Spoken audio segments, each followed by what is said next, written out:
바사왕 아다사스가 위에 있을 때에 에스라라는 자가 있으니라. 저는 스갈의 아들이요 아사랴의 손자요 이야의 증손이요 살룸의 현손이요 사독의 5대손이요 아히두의 6대손이요 아마라의 7대손이요 아사라의 8대손이요 무라요의 9대손이요 스가랴의 10대손이요 우시엘의 11대손이요 붓기의 12대손이요 아비수아의 13대손이요 비나스의 14대손이요 엘라살의 15대손이요 대제사장 아론의 16대손이라.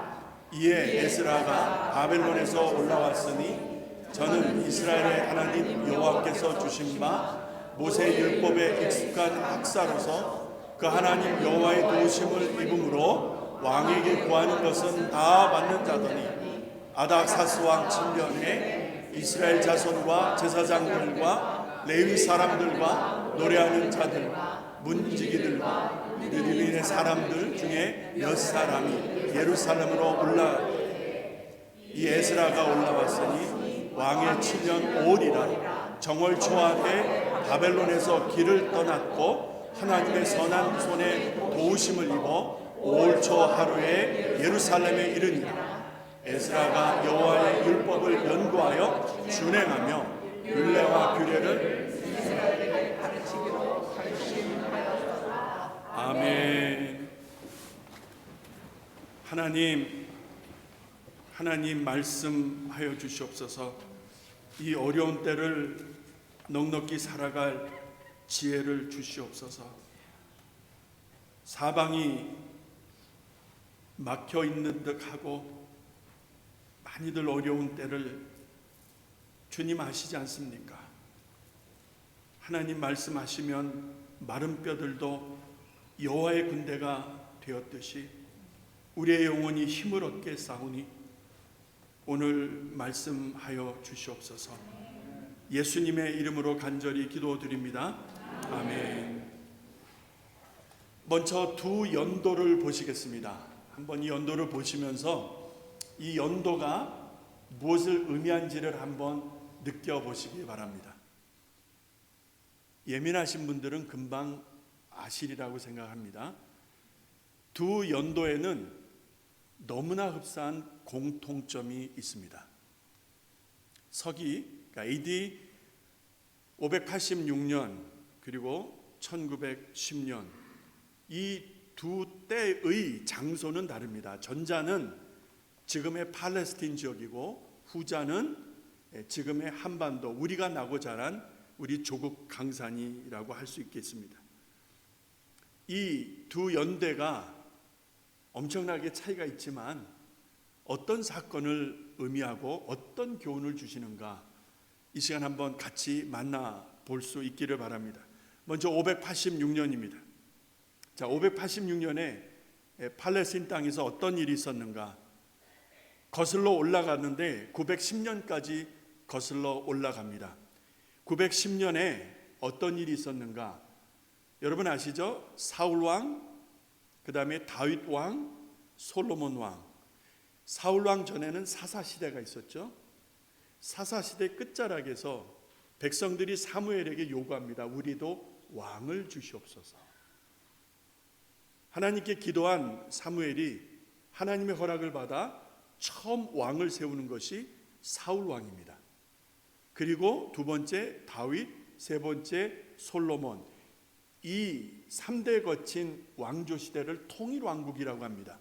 그런데 솔로몬이 죽고 나서 나라가 둘로 갈라집니다. 이때가 910년입니다. 910년 BC 서기 전 910년에 북쪽의 북왕조 이스라엘, 남쪽의 남유다 왕조의 남유다로 이렇게 갈라집니다. 이게 910년입니다. 그렇게 해서 갈라진 분열 왕국으로 쭉 오다가 북왕조가 721년에 아수르라고 하는 사악한 족속에 의해서 완전히 멸망을 당합니다. 그로부터 135년이 지난 586년이 되면 남왕조 유다가 바벨론의 3차 침공을 받는 그 3차 침공에서 완전히 나라와 민족이 멸망을 당합니다. 마지막 왕 시드기야 왕이 개처럼 끌려가고 그 왕이 보는 데서 자식들이 다 도륙을 당하고 마지막엔 그 두 눈이 뽑혀서 개처럼 끌려가는 모습을 예레미야 선지자가 증언을 합니다. 그게 바로 586년에 있었던 일입니다. 1910년은 무엇을 의미하죠? 1910년 좀 더 정확하게는 8월 26일입니다. 이때를 역사는 경술국치라고 이야기합니다. 경술년에 나라에 치욕적인 일이 있었다 해서 경술국치, 다른 말로 한일 합방, 한일 합평 이런 말을 씁니다. 조선의 마지막이죠. 당시는 대한제국이라고 했죠. 조선 대한제국의 마지막 왕 순종 때 일본에 의해서 나라가 망하게 됩니다. 나라가 망한 것입니다. 우리의 언어 쓸 수 없었습니다.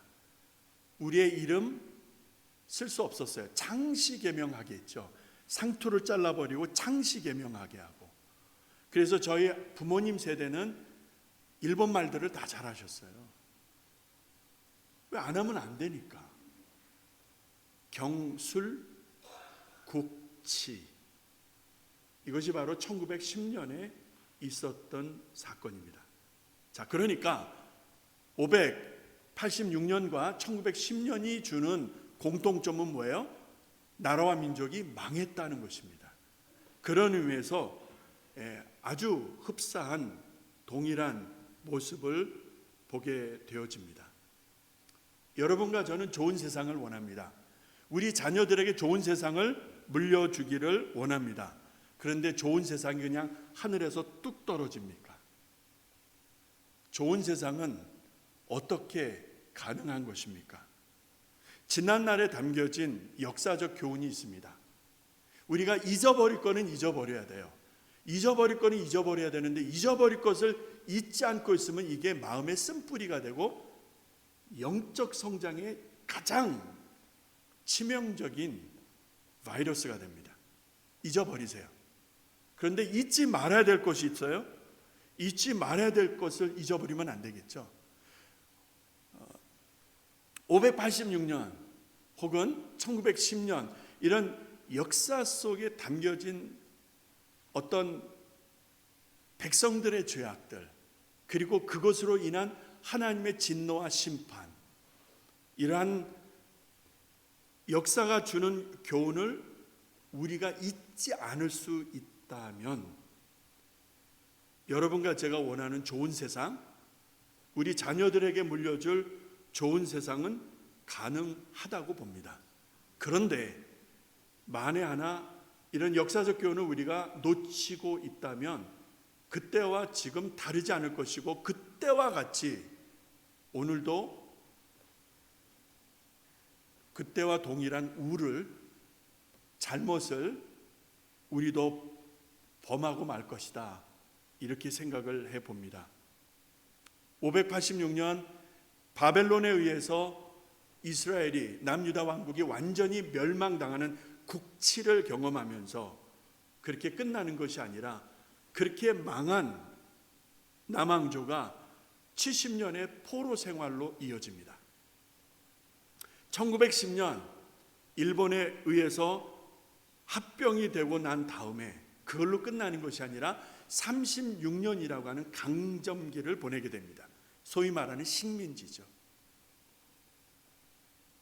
시간적인 의미는 좀 차이가 있지만 그 흐름이 너무나 비슷하게 유사하게 가는 것을 볼 수가 있습니다. 여기에서 저는 여러분과 같이 고민해야 될 하나의 중요한 포인트가 있는데, 이 두 민족이 뼈아픈 국치를 겪어야 했던 원인이 있지 않느냐는 거죠. 586년에 남왕조가 멸망당하고 1910년에 우리의 주권을 다 빼앗기고 일본에게 송두리째 나라를 빼앗긴 이 국치를 우리는 가슴만 치고 있을 것이 아니라 왜 이런 일이 있었을까? 그 원인을 들여다 봐야 되겠죠. 그래야 오늘 우리가 해야 될 것을 할 수 있겠다는 판단이 섭니다. 그 한자어를 좀 올려주시겠습니까? 자, 위에 것은 우상 숭배, 아래 것은 내부 분열입니다. 586년 남왕조가 멸망당한 이유는 우상 숭배입니다. 여러 가지 복합적인 이유가 있지만 솔로몬이 초심을 잃어버리고 우상을 가까이 하죠. 우상을 가까이 할 때는 우상을 직접적으로 가까이 했다기보다 수많은 여인네들을 끌어안습니다. 그 속에 우상이 함께 따라오죠. 그래서 하나님의 성전이 우상의 소굴이 되고 솔로몬이 초심을 잃어버리잖아요. 그가 죽고 난 다음에 나라와 민족은 두동강이 나고 그렇게 분열된 북왕조가 처참하게 멸망을 당하고 남왕조마저도 처참하게 멸망을 당하게 된 이유가 우상 숭배라는 거예요. 그 우상이 뭐냐? 여기서 말하는 우상이 뭐냐? 뭐 뿔 달리고 무섭게 생긴 어떤 형상을 한 이방 종교의 형상을 말하는 그것을 말한다라고 생각은 안 합니다. 우상 숭배의 정확한 의미는요, 하나님을 대신하는 것들입니다. 하나님을 대신하는 것들이 다 우상입니다. 그래서 요즘을 뭐라고 이야기하죠? 황금 만능이라고 얘기하잖아요. 머니, 황금, 머니, 황금, 만능. Everything is possible. You can do everything. 머니가 다 할 수 있다. 그러니까 요즘에 결정적인 우상 숭배의 문제는 뭐겠습니까? 돈이라는 거예요. 돈이 하나님이에요. 돈이 하나님입니다. 돈이 하나님보다 더 세요. 돈이 하나님보다 더 세다는 건 저는 생활 속에서 사역 속에서 너무나 많이 보아왔어요.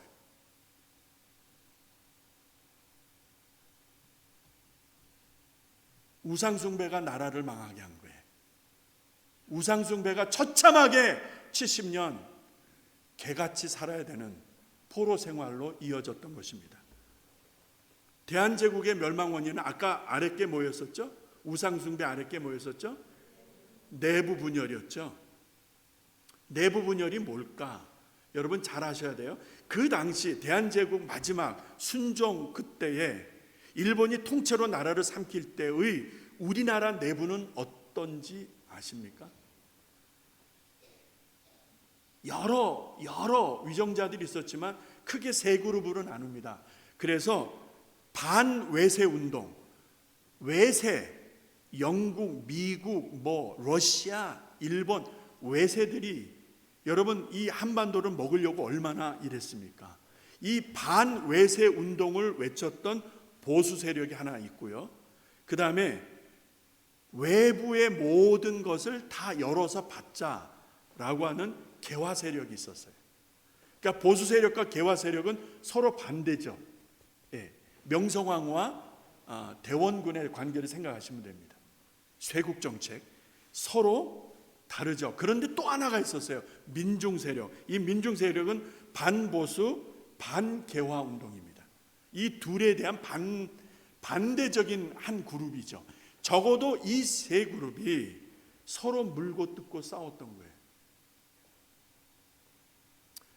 일본이 손쉽게 조선을 먹을 수 있었던 결정적 원인이 바로 이겁니다.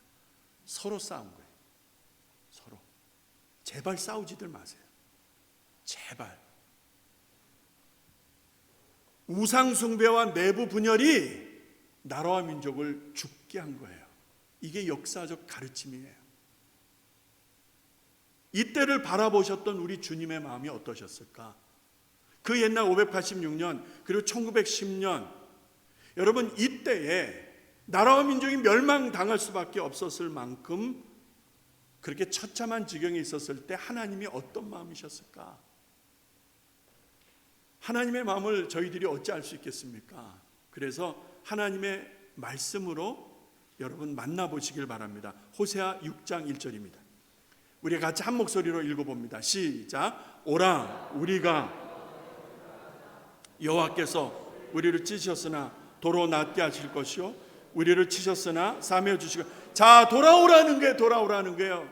내가 너를 한때 찢었지만, 한때 때렸지만 다시 꿰매 주시고 다시 싸매 줄 테니까 돌아오라는 게 하나님이 말씀하시게, 돌아오라고, 내게로 나오라고. 이사야 55장 7절, 이사야 선지자는 뭐라고 외치는지 같이 시작. 악인은 그 길을, 불의한 자는 그 생각을 버리고 여호와께로 돌아오라. 그리하면 그가 긍휼히 여기시리라. 우리 하나님께로 돌아오라. 그가 너그럽게 용서하시리라. 자, 하나님께로 나오는데 하나의 단서가 달려있는 것을 볼 수 있습니다. 버리다라는 거예요. 우리가 하나님께로 나가는데 그냥 나간다라는 개념 가능합니다. 그런데 선지자 이사야는 버리라라고 하는 구체적인 표현을 쓰고 있는데 무엇을 버리는가 보았더니 악한 길과 불의한 생각입니다. 악한 길은 뭐죠? 삶을 의미하는 거예요. 악한 삶이 뭐죠? 하나님을 대적하는 삶이에요.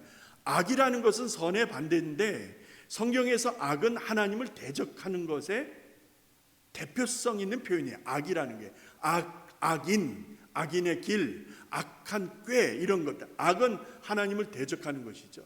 악인의 길이라고 하는 것은 악한 삶을 말하는 것이고, 불의한 생각, 이거를 버리라는 거예요. 이걸 버리고 여호와께로 나오라고 말씀합니다. 하나님께서 계속 부르고 계시는 거예요. 예레미야를 한번 만나보십시다. 예레미야 3장 12절입니다. 시작. 여호와께서 가라사대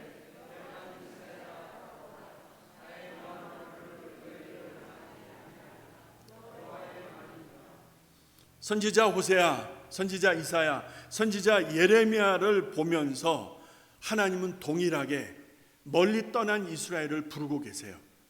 하나님을 버리고 우상을 섬기는 이스라엘을 부르고 계시는 거예요. 거룩한 성전이 더럽혀진 것을 하나님은 안타까워하셔서 이스라엘이 돌아오라고, 악한 길에서 돌아오라고, 악한 생각을 버리고 돌아오라고 하나님이 계속 부르고 계시는 거예요. 여러분과 제가 너무나 잘 아는 게 뭐죠? 이스라엘이 들었습니까? 안 들었습니까? 하나님이 부르고 계시는데, 하나님이 고치시겠다고, 하나님이 회복하시겠다고 말씀하시는데 이스라엘이 돌아왔느냐는 게 돌아오지 않았어요. 그래서 721년에 북왕조가 아수르에게 망하고 586년 3차에 걸친 바벨론 침공 끝자락에서 이스라엘은 완전히 박살이 나는 거예요. 예루살렘은 초토화되고 성전은 무너지고 불타버리고 똑똑한 인재들은 나포로로 끌려가고 수많은 사람들이 죽임을 당하고 마지막 시드기야 왕은 두 눈이 뽑혀서 개같이 끌려가는 거예요. 열왕기하 25장 6절 7절 그때 장면을 이렇게 묘사합니다. 여러분 같이 읽어볼까요? 시작. 갈대아 군사가 왕을 장난 바벨론 왕에게로 끌고 가매 저에게 신문하고 시드기야의 아들들을 저의 목전에서 죽이고 시드기야의 두 눈을 빼고 사슬로 결박하여 바벨론으로 끌어갔더라. 상상이 되시죠 여러분? 남왕조 이스라엘의 왕이 여러분 개같이 끌려가는데 두 눈이 뽑히는 거예요. 그 두 눈이 뽑히기 전에 자식들이 죽임을 당하는 거예요.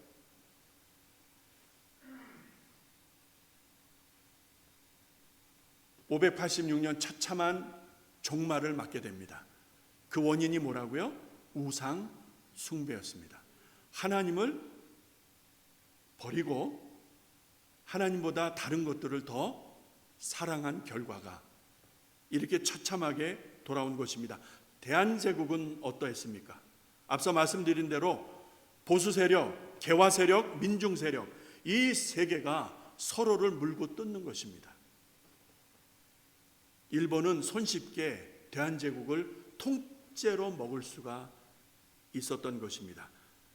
내부에서 발생하는 분쟁과 분열을 진짜로 경계했어야 되는데 너무 우습게 본 거야. 너무 우습게 본 거예요. 성도 여러분, 경계하셔야 됩니다. 분쟁 분열을 경계하셔야 됩니다. 이 악한 날에 마지막 때에 주님 오실 날이 가까운 이때에 어디에서든 분쟁과 분열은 있을 수 있는데 하나님의 사람들이 이것을 바르게 판단하지 못한다면 그 다음을 어찌 감당하려 하십니까?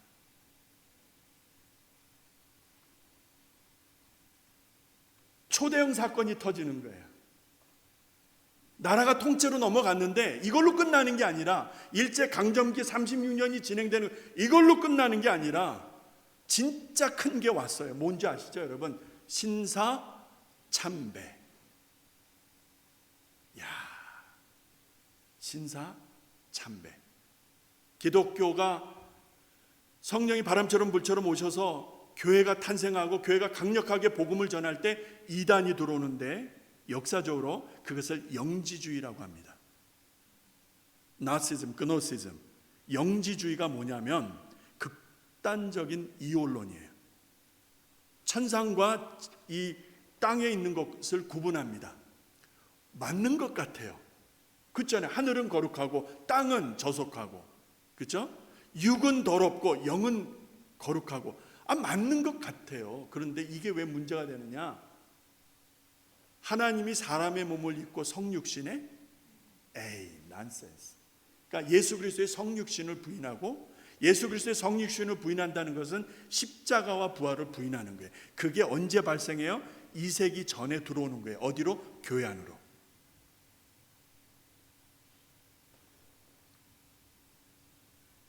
신사참배가 왜 일어났을까?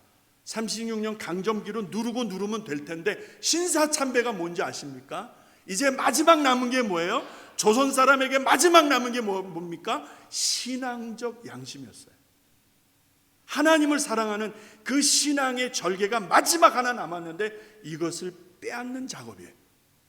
그것이 신사참배라고 하는 거역할 수 없는 거대한 물줄기로 들어오는데, 근데 문제가 있어요. 1938년 9월 10, 이 날짜 잊어버리지 마세요.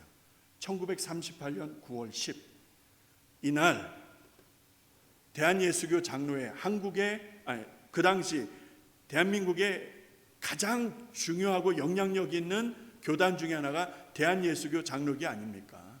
대한예수교 장로회 안에 통합합동 이렇게 있지 않습니까? 이 대한예수교 장로회 총회가 열린 거예요. 1938년 9월 10, 이날 무슨 일이 있었어요? 여보시오, 신사참배는 우상숭배가 아닙니다. 국민적 의례입니다. 그러니까 국민적 의례니까 다들 하세요. 총회에서 가결을 합니다. 누가 한 짓이에요? 목사 장로들이. 그게 1938년에 들어와서 마지막 남은 조선의 대한제국의 마지막 남은 신앙적 열정을 흐트러 버리는 거예요.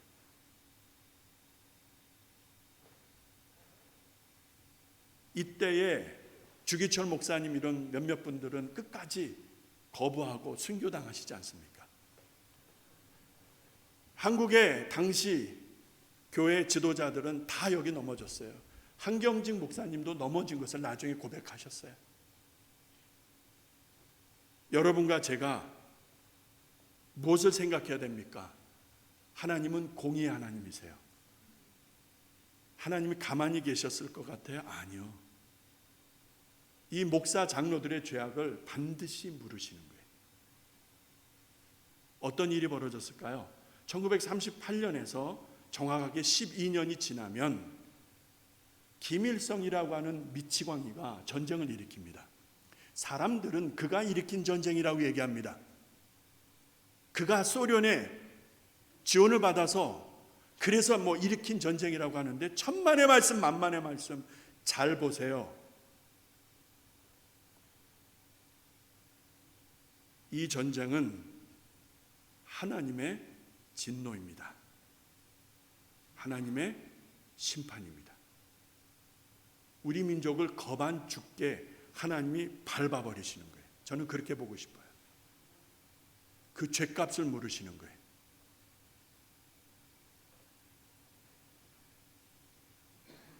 (586년) 나라가 망하고 포로로 끌려간 70년의 생활과 1910년 나라가 망하고 36년 강점기를 보내면서 신사참배와 그로 인한 유교를 겪는 우리 민족과 역사를 비교해 보면 거의 흡사하게 가는 겁니다. 이 아픈 역사를 가진 우리와 이스라엘의 역사를 보면서 오늘 여러분과 제가 어떤 마음을 가져야 되는가? 세 가지 질문을 만들어 보았어요. 여러분과 저에게 스스로 던지는 질문이에요. 하나님 사랑하십니까? 진짜 사랑하시느냐 묻습니다. 정직하게 본인에게 말씀하세요. 진짜 하나님 사랑하십니까? 두 번째, 하나님의 말씀을 청종하십니까? 주일날 목사가 전하는 메시지만이 야가 아니고요, 내가 늘 데일리 브레드로 먹고 묵상하고 그 말씀대로 살려고 하는 나와 하나님의 말씀과의 관계를 말하는 거예요. 그 말씀을 청종하고 있느냐는 거예요. 아니면 교회당에 올 때마다 성경책 한번 여는 정도라면, 그런 목사, 그런 장로, 그런 권사, 그런 집사, 그런 성도라면 그건 가짜이죠.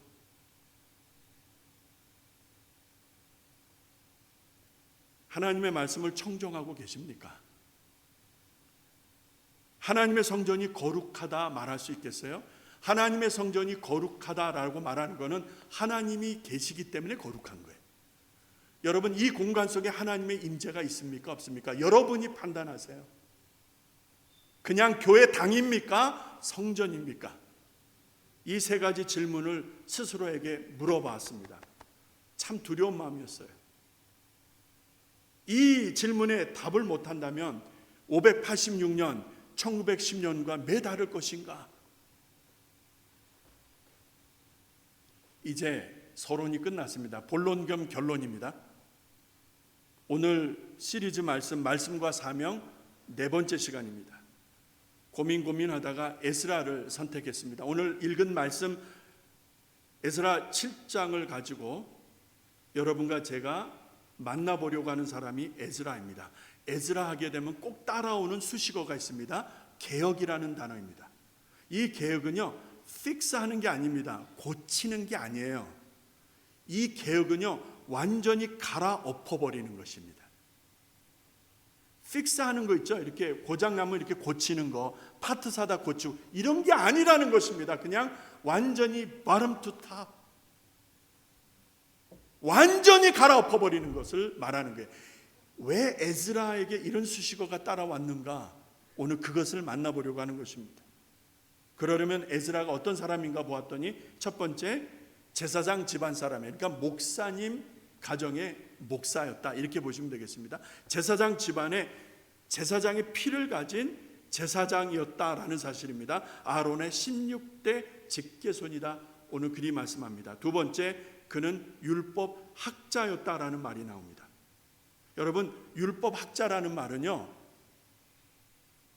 어디에서 뚝 떨어진 말이 아니라 신약에 들어오면 율법사, 백성의 장로들, 서기관, 이런 말들이 나오잖아요. 이런 말들이 그냥 생겨난 게 아니죠.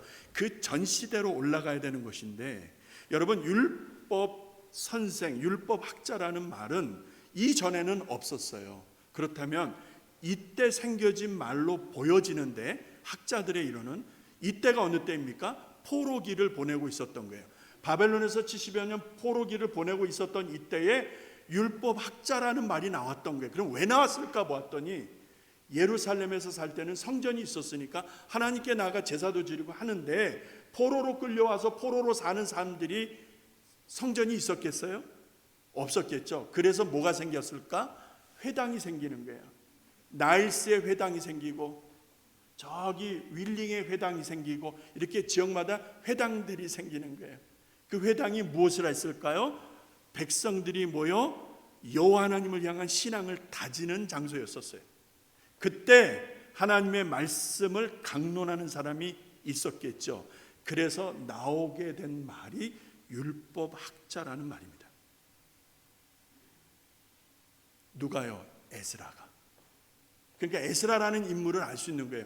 포로로 끌려가서 그 사지에서 살면서도 제사장 혈통을 지키고, 그 다음에 하나님의 율법을 지키는 정말 괜찮은 사람이었다, 진짜 신앙인이었다, 이 말이요. 그걸 말하는 거예요. 오늘 말씀 6절에 보세요. 여호와의 도우심을 입어 왕에게 구하면 다 얻는 자더라. 이게 대단히 충격적이었던 거예요. 아닥사스 왕, 그 왕에게 에스라가 무엇을 원하든지 무엇을 구하든지 왕이 그냥 다 주는 거야. 그런데 어찌 그게 가능했나 보았더니 여호와의 도우심을 입어, 이 표현이 나오는 거예요. 그러니까 하나님의 도우심이 있어서 왕에게 특별한 은혜와 인정을 받았던 것이 에스라다, 이 말이에요. 그러니까 에스라가 하나님과 어떤 관계였는지 유추해 볼 수가 있는 것이죠. 여기에서 우리가 낼 수 있는 결론이 뭐죠? 잠언 16장 7절이에요. 잠언 16장 7절이 뭐죠? 같이 읽겠습니다. 시작. 사람의 행위가 여호와를 기쁘시게 하면 그 사람의 원수라도 그와 더불어 화목하게 하느니라. 자, 우리의 행위가 하나님이 보신다는 게 나의 행위를 하나님 보시겠다는 거예요. 하나님 기뻐하시면 서로 내게 원수가 있을지라도 하나님이 그와 더불어 화목하게 하신다. 내게 원수가 많으면은 나와 하나님 관계를 점검하시라, 이 말입니다. 예, 그 말이에요. 에스라 하나님과의 관계가 얼마나 친밀했는지 금방 알 수 있는 게 그 땅에서 그 관리들까지 마음을 다 사로잡은 거예요. 누가? 에스라가. 그 비결은 하나님을 제대로 사랑했다는 것이죠.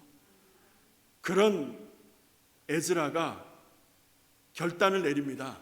그 땅에서 있었으면 호의호식하고 제대로 누리며 살 수 있었는데, 그 호의호식하면서 기득권을 누릴 수 있었던 모든 것들을 다 내려놓고 예루살렘으로 돌아갈 것을 결정하는 거예요.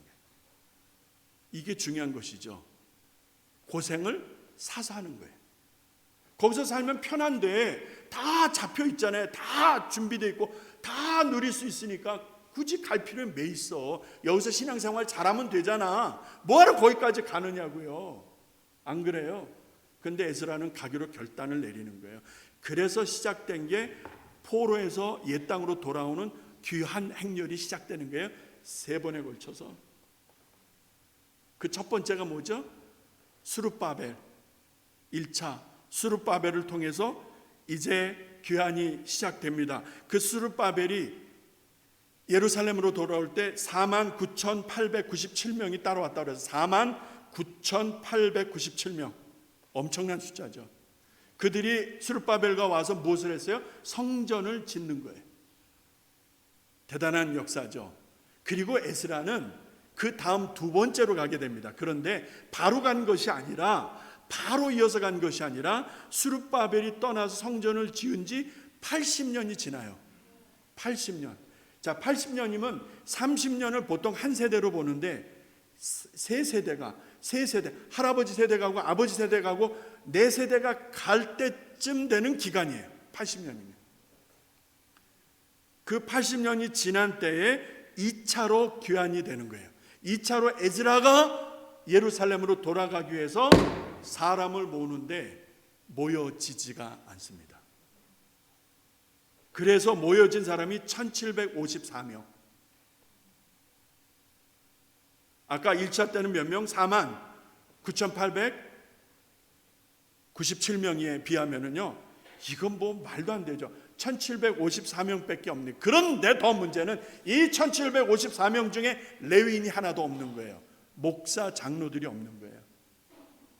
돌아가면은 뭐를 해야 돼요? 하나님의 성전과 영적 부흥을 주도해야 될 그 리더들이 없는 거예요.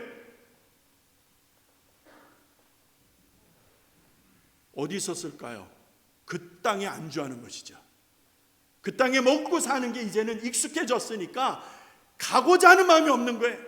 그래서 에스라가 소집하지만 거기에 응하는 레위 지파 사람들이 없는 거예요. 성경 자세히 보세요. 나오니까. 이 얼마나 비극입니까? 이 얼마나 안일한 지도자들입니까? 먹고 사는데 눈이 멀어서 진짜 해야 될 일을 놓치는 이 상황을 에스라가 다시 한번 2차로 사람을 소집하여 억지로 레위 지파 사람들을 찾아내어서 일부를 데리고 돌아가는, 2차로 돌아가게 되는 1754명의 일부 레위 지파 사람들이 소속되게 되는 거예요. 이때에 아닥사스다 왕이 에스라에게 그 왕이 대단한 권한을 부여합니다. 재판의 권한뿐만 아니라 그 지역을 관할하고 다스릴 수 있는 권한, 그 다음에 예루살렘 성전을 위해서 필요하다면 이 땅에 국고를 갖다 쓸 수 있는 전권을 다 주는 거예요. 누구에게? 에스라에게. 야, 이거 대단한 권한이에요. 그 막강한 권한을 가지고 에스라가 돌아오게 됩니다. 에스라가 돌아와서 일을 벌리기 전에 참 멋있는 장면이 하나 있어요. 나중에 성경을 통해서 꼭 보셔야 되는데요. 사람을 소집하고 떠나기 전에 그 소집한 사람들에게 금식을 선포합니다. 금식하라는 거예요. 왜 금식하라는지 아세요? 하나님의 인도와 보호하심을 구하라. 우리 마음대로 가는 게 아니라 우리 마음대로 내 마음대로 하는 것이 아니라 하나님의 윤호를 받으라는 거예요. 하나님이 인도하시고 하나님이 이끄시는 그 하나님을 구하라는 거예요. 그래서 1754명이 에스라와 함께 금식에 들어갑니다. 그 금식을 마치고 이제 그곳을 떠나 예루살렘으로 가는데 워낙 많은 물자를 가지고 가니까 혹여 가다가 노상에서 강도나 나쁜 무리들을 만나서 빼앗길 수도 있겠지요. 그래서 하나님의 도우심과 보호하심을 금식하며 기도했더니 예루살렘까지 가는 동안에 아무 일이 없었던 거예요. 이런 데서 지혜를 배우시기 바랍니다. 기도하지 않고 일하면 안 되는 거예요. 그래서 기도하라는 거예요. 성전에 드릴 금은 그릇, 이스라엘 전체를 위해서 하나님께 드릴 송아지 12마리, 숫양 96마리, 어린 양 77마리, 그 다음에 속죄제로 드릴 숫염소 12마리까지 다 가지고 가는 거예요. 그것을 도착해서 하나님 앞에 드릴 때 그 장면을 여러분 상상해 보시기 바랍니다. 바벨론에 의해서 초토화된 예루살렘이 수르바벨에 의해서 성전이 재건되어지고 에스라가 와서 그 아름다운 예물을 가지고 하나님을 높여드린 이 장면을 보시라는 거예요.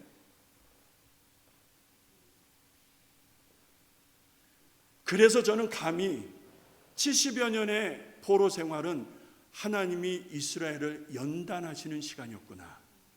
싫어서 버린 것이 아니라 제끼야 너 가서 죽든지 말든지 이게 아니라 하나님이 이 일을 위해서 지금 이 역사를 이루시기 위해서 그들을 잠시 낮추시고 연단하셨구나. 어디에서?